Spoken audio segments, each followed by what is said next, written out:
好，接下來我們關心到的是科技戰。黃仁勳這一回終於是等到這個習近平點頭了，中國大陸已經批准了 H200可以做進口。今天會關心這個議題之外，還有就是天數智星亮劍，2028年說它的性能可以超越輝達嗎？今天就這些議題，我們會一起來做關心。好，我們看到輝達執行長他換上這個特別的服飾，特別到了中國大陸之後呢，除了出席在分公司的年會之外，大吃各地小吃，買糖葫蘆娃、吃火鍋等等，來展現平易近人的一面。但同時，他也不斷的努力推銷他的輝達的產品，他的晶片。因為這2年來，我們可以看到，我們講了非常多，他在中國大陸的市場已經腰斬了。尤其是他非常擔心的就是 H200的晶片。當時中國大陸一度是拒絕放行的，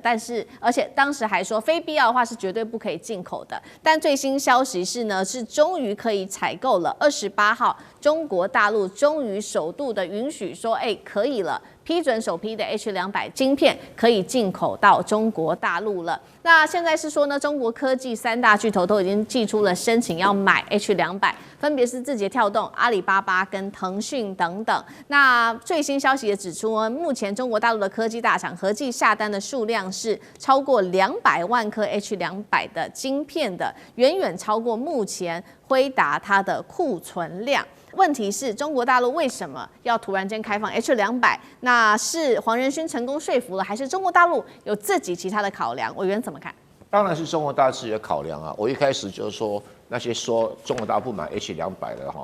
不正確的消息，我說他一定會買，所以他也買了。我的理由在哪裡？就是說中國大陸的 AI 的模型的發展速度之快，已經跟美國不相上下了。你不管是阿里巴巴的這個千問模型，字節跳動的或者騰訊的，平常心講，他們的 AI 的這個算力的需求是大增，所需要的晶片的速度量非常大。那你如果說要苦苦等着晶片上來才只准他們去設這些算力中心，那你不是砍他們嘛？砍他們的發展力量。那中國大陸為什麼可以去否決說不准買 H20呢？理由很簡單，就是中國大陸自己做的東西跟 H20差不多啦。所以你要做 H20運算，你不買升騰啊，或買這其他的東西就可以啦。什麼寒武紀啊，還有什麼天數智星啊，就這個湊合差不多 H20的效能，而且比較便宜啊。那你可是問題，當你要提升到現在這個中國大陸那個大語言模型已經內卷的超乎你想象。那個互相殺法已經，那個連 DeepSeek 都快趕不上，我 DeepSeek 趕不上阿里巴巴，坦白講，我很訝異啊。可是事實上已經出現了，阿里巴巴是真的狠起來這個大資本大投入去搞了而且它 AI 發展得很成功，字節跳動也不遑多讓啊。那我們就問一個問題，那美國內卷得很厲害現在 GPT 快被 Google 給打趴了，兩邊也鬥得很厲害啊老是會有幾個巨頭在那邊搶這個 AI 的那個大模型的市場，那大模型後面就算力中心，算力中心後面就是晶片。那你如果晶片趕不上來，你使得算力中心的成長緩慢，就使得你大型模型成長緩慢。那中國大陸的官方一定要去做平衡嘛？那他算一算，我要趕到 H20，趕它5年，那我這算力要慢5年嗎？當然不行啊。H200 就當然進來了嘛，就讓它進來。所以这個是一個理性思考。你看中國大陸官員是全世界最理性的決策者啊你他一叫不划算，他馬上改。那他只要不跟你硬剛啊，沒有那麼笨啊，對，因為他要負責這個產業的發展，他才不會幹這種事。我中國大陸最笨的是在金融業而已啊，不是在這個科技業。科技人才都很優秀，科技官員都很優秀啊。那所以准許他們這些大頭去買 H200是真的，那一些小單位的你隨便國產的買一買就好了，你不需要用那麼高檔的所以我認為很正常。那你說那個已經下單 H20還不能買啊，所以20給他整一段時間，那個是備胎用的而已啦。那我們再來看這個天數智星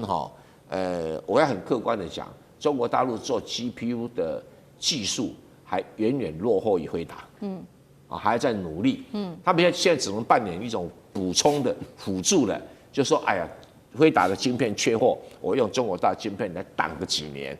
來是這種要供。那你說要天數智星，當然他我覺得他有這種願景理想很好哦，但是也要注意說你的這個技術進程跟人家還是有很大的距離，是哦，不能吹牛啊，不能吹牛哈，因為全世界懂這種科技的人很多，我也只是一點皮毛而已，我都能夠做出這個判斷了哈。啊，再來就是他現在到為止還做14奈米而已，啊，因為什麼？因為中芯國際騰不出空間幫他做什麼7奈米了，他現在生產做14奈米，所以他整個設計也好，各位要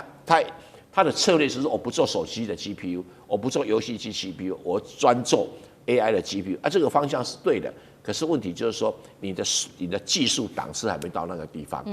所以要取代輝達，還要再接再厲。好，所以中國大陸這一次放行進口 H200其實是有策略性的，除了是說，這一次開了一個大門放行之外，也跟這些企業講說，你們未來就是說買多少 H200，你們就要買多少中國大陸自己本土的 GPU。那確實現在其實在大陸的 GPU 的選擇非常的多，盧委員幫我們看到了非常的內卷。我們看到畫面上有哪一些？除了中國大陸現在目前市占第一的華為之外，其他還包括了寒武紀啊、阿里巴巴、百度旗下的晶片，還有就是我們看到下面這個圖，CG 最近上海出現的 GPU 4小龍，特別關注到這4家，包括了摩爾線程、天數智新跟木犀等等。另外，天數智新也推出了这個他們的一些產品，說把輝達當作假想敵，並且也設下了從2026到2028年的進程。他們說2027年他們其中一個架構就要超過 Blackwell。輝達的 GPU 寶座可以維持多久呢？賴老師怎麼看？我覺得目前來說，他們的估計2026年就今年了啊，他們的自制率啊，大概可以達到80%，這是他們的目標，就是說自己滿足自己也可以到80%。那所以進口的就是20%，這個就是輝達的 quota 啊，這是一個部分。但是我覺得大陸目前的一個策略啊，因為由於他在電動車的成功，他很清楚的知道，先讓你戰國時代啊，就是百家並起。然後內卷，然後內卷的情形下的時候，每個人都拼了命在做，那拼了命在做，最後啊一定会有異軍突起的啊那幾家企業，然後再接着開始進入啊這個就從春秋到戰國，然後再開始兼併，然後就有些公司就被買走了，然後就一下擴大，最後只留下幾家企業。這個就是我覺得大陸目前來說，他們採用的這種戰略，大概也是跟車輛的情況是一樣。那這個方式在大陸目前，那就是每一個就是想辦法要成為最強的一個霸主之一嘛，或是一個大的這個霸權國家。那如果能夠成為幾雄並爭，這個對大陸來講是一件好事情。可是我覺得國家的政策是怎麼來幫他們，或者怎麼來支撐他們？除了創造這個環境跟土壤以外，因為美國對於晶片，它用政治力的介入，那也就是給中國大陸一個非常好的一個理由，也可以用政治力量來介入了。所以晶片在中國大陸來說，已經不再是市場機制了，也就是不是你國內需要多少，你就可以從國外進口多少。那你美國肯賣，中國大陸還不肯進呢。那換言之，也就是說，那也就是根據需要來看，那也就是我以發展國內為主，然後我的國內的數量能不能供應得上？現在就是您剛剛提到的這個 H200。相類型的等值的產品，中國的數量供應不上，我就讓你進來。第二個呢，就是如果你的這個功能性能沒有辦法達到這麼的高，那缺口多少，我給你多少時間，你還沒做到，那這個時間裡面我可以少部分的進來。所以我覺得變成中美一個是管制出口，一個是管制進口，那就都在 AI 這個領域裡面來廝殺。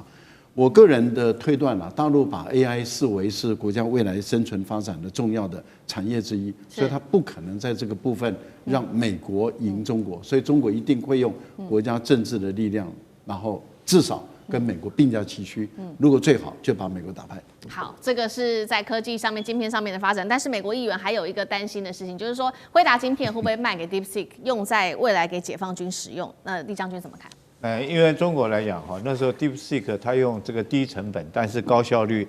做出來 AI 的這種大數據的模型哈，就引起美國的擔憂，怕中國在 AI 方面技術可以跟美國不相上下，甚至於超越美國。所以美國在眾議院裡面哈有一個委員會叫中國共產黨戰略競爭特別委員會的這個主席哈，就是穆